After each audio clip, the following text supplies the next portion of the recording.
उत्तम क्षमा माधव भाव है, सत्य शौच संयम तप त्याग उपाय है, आकिंचन ब्रह्मचर्य धर्म सागर है, चहुगति दुख के पार मुकट कर पार है। बोले पंची परमेश्वरी भगवान की, अनंतानी से परमेश्वरी भगवान की, काशीनाथ भगवान की, शंकीनाथ भगवान की, कसरनाथ महादेव भगवान की, ओमकेश्वर बाहुबली भगवान की, पवित्र कंदर भगवतों की, अचल श्री कुंभ जोगेश्वरी की, अचल श्री देवानंद जी महाराज की, मंगल श्री जयदेव जी महाराज की, समस्त आचार्यों की, महाराजों की, राजसंजय नारायण माता की, दशलक्षा महापार्वती की, उत्तम ब्रह्मचर्य धर्म की, महाराज की जय जय जय। शिवाजी का प्रसंग है। पास के पड़ोसी राज्य पर शिवाजी के सैनिकों ने आक्रमण कर दिया और आक्रमण करके पड़ोसी राज्य को जीत लिया। जीतने के पश्चात सैनिकों ने विचार किया कि राजा के लिए भेंट से कुछ ले जाना चाहिए। तो वहां की रानी थी, वो बड़ी सुंदर थी। उस रानी को शिवाजी को भेंट देने के लिए लेकर के आ जाते थे और आकर के शिवाजी के राज्य में प्रस्तुत कर करके उस रानी को निवेदन करते हैं कि आप मेरे हमारे इस अप्रतिम भेंट को स्वीकार करें। शिवाजी जैसे ही रानी की ओर देखता है और भेंट को देखता है, वह सेनापति को सैनिक को खूब डांट लगाता है, कहता है तुमने ऐसा विचार ही कैसे किया कि मैं इस भेंट को स्वीकार करूंगा। अरे मैं तो हमारे यहाँ तो स्त्रियों का सम्मान किया जाता है, स्त्रियों को आदर की दृष्टि से देखा जा सकता है। और उन्होंने शिवाजी ने उस रानी को बहन के रूप में स्वीकार किया और बहुत भेंट आदि देख करके सम्मान सहित उसे और उसके स्थान पर वापस भिजवाया। आज उत्तम ब्रह्मचर्य धर्म का दिन है और ब्रह्मचर्य की बात खुशी से जुड़ती है। वर्तमान की परिस्थिति और दृष्टि इतनी विकृत हो गई है कि हर प्रत्येक या अधिकतर के मनुष्य के अंदर में ये वासना समाई हुई है।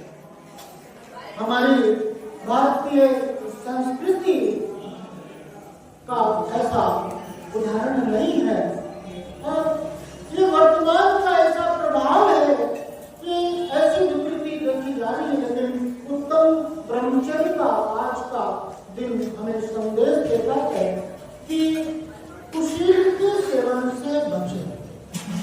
शील जीवन का श्रृंगार है, शील से जीवन की सुंदरता है, व्रत से जीवन की श्रेष्ठता है, व्रत से शील से जीवन की ऊंचाई है। अगर जीवन में शील नहीं है, जीवन में चारित्र नहीं है तो कुछ भी नहीं। कहते भी है कि health lost something lost, health lost something lost, wealth lost some lost and if character lost everything lost. अगर आपका चारित्र भंग हो जाता है, आप चारित्र से भ्रष्ट हो जाते हो, दुराचरण करते हो, तो एक बार लगा हुआ दाग दोबारा मिटाया नहीं जा सकता। आप धन खोओगे, उस धन को दोबारा प्राप्त करोगे, स्वास्थ्य लाभ में दोबारा प्राप्त किया जा सकता है, लेकिन एक बार चरित्र का हानि हो गया, चरित्र में दोष लग गया, तो उस दोष को मिटाना बड़ा मुश्किल है। इसी प्रकार से आज ब्रह्मचर्य के दिन में अपने चरित्र को, अपने व्रत को, अपने नियम को सुरक्षित रखने की बात आती है। श्री राम का उदाहरण देखो, कैसा श्री राम और सीता का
थोड़ा सा अपन पंडित जी धनंजय जी के पूजन की पंक्तियों की ओर चलते हैं और इस ग्रंथ धर्म को समझते हैं।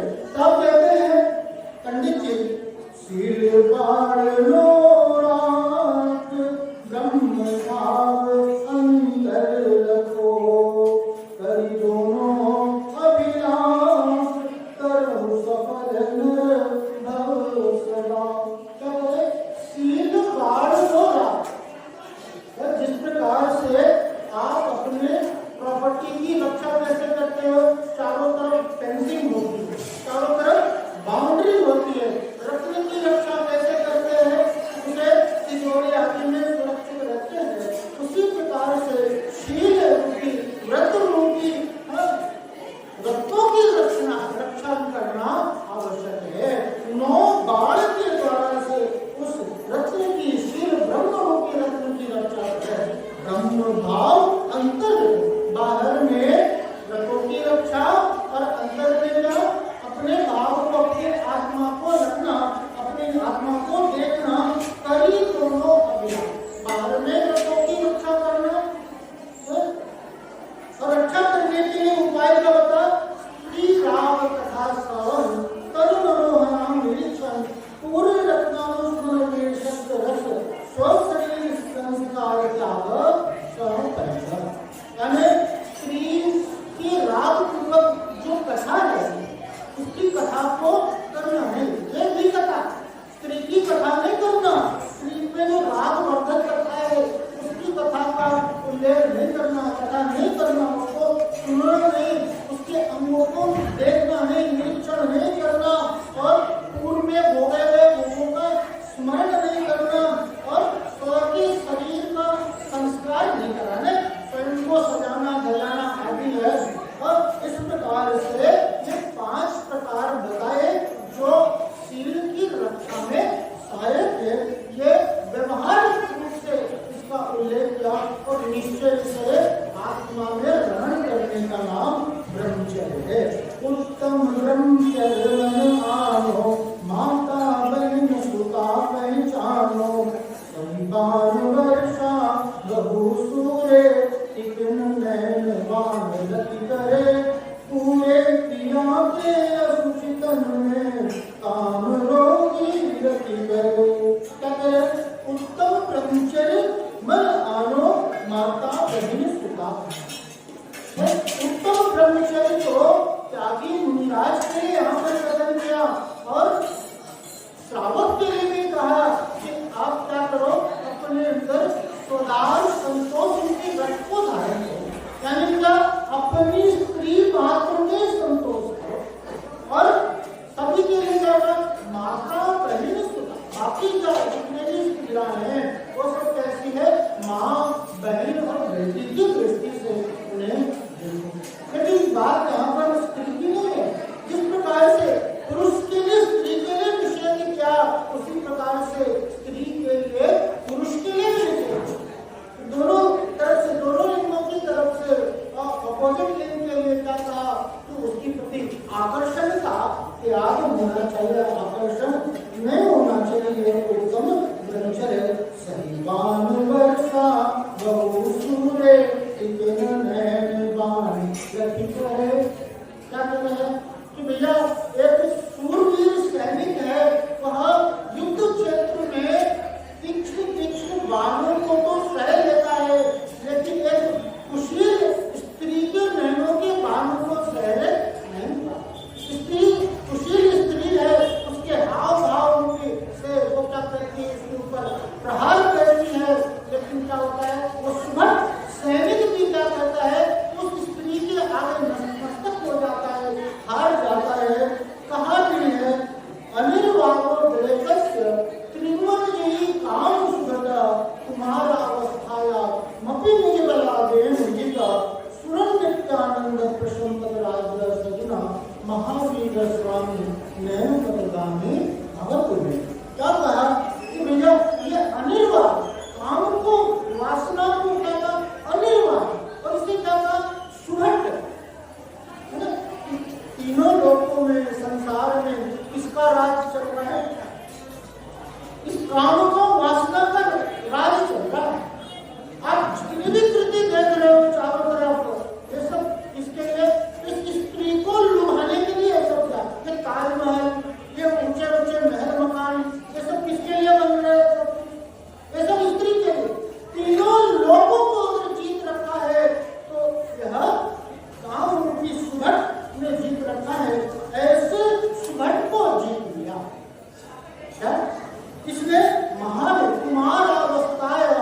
कभी निज बता गई न मिलेगा।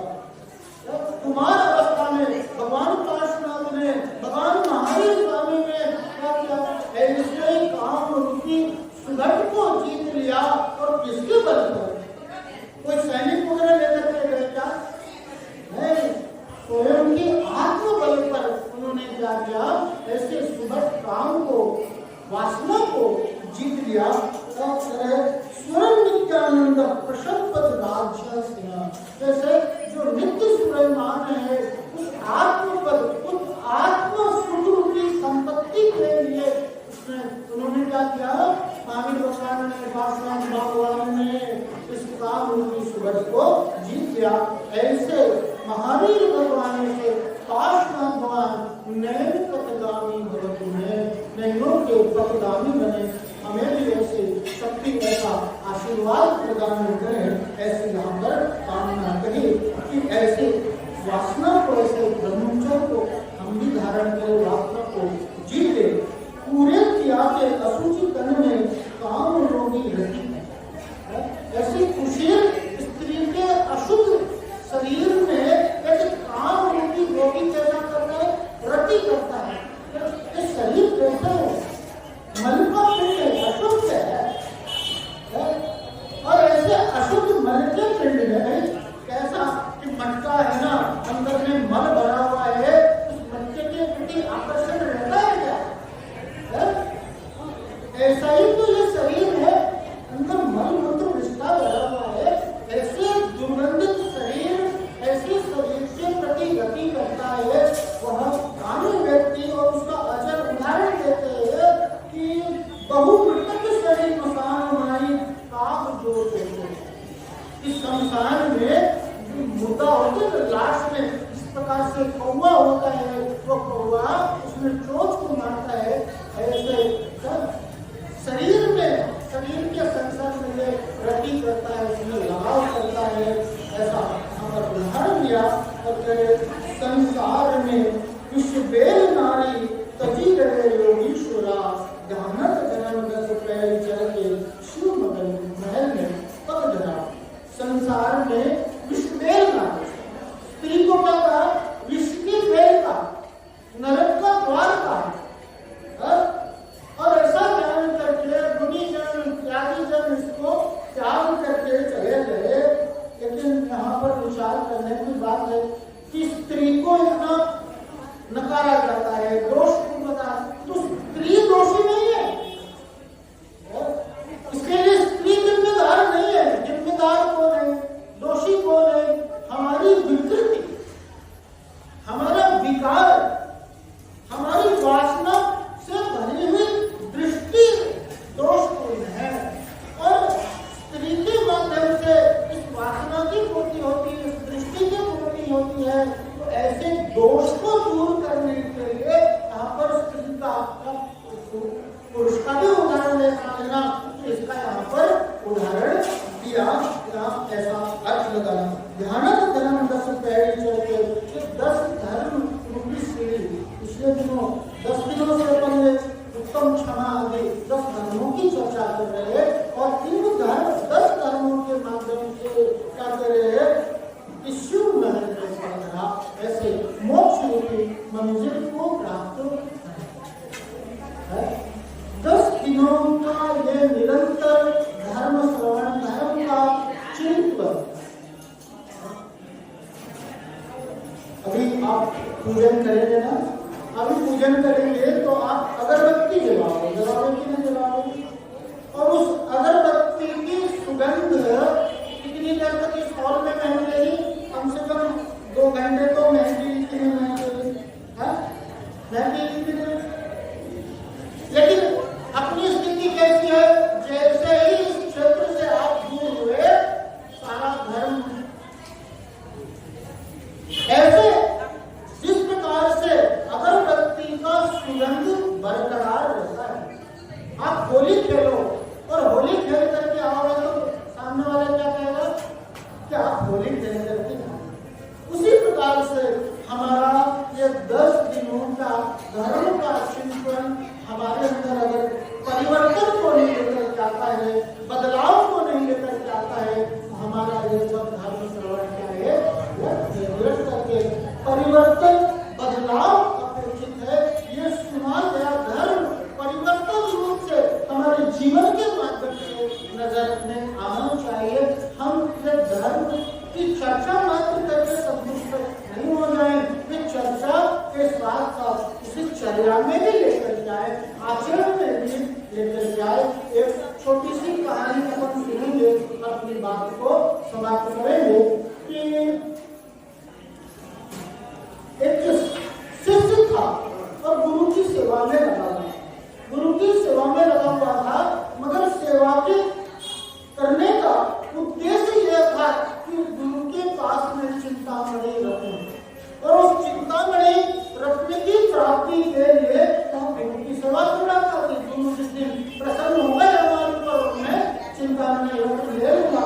और बहुत लंबा अंतराल गुजर गया और गुजरने के बाद गुरु को गुरु बोलते हैं, बात को जानते हैं कि चाहता क्या है। 12 साल का ऐसा लंबा काल गुजरने के बाद भी गुरु ने देखा कि इसके अंदर कोई परिवर्तन, कोई बात नजर नहीं आती, तो गुरु ने कहा, तू मांग, तू क्या मांगता है?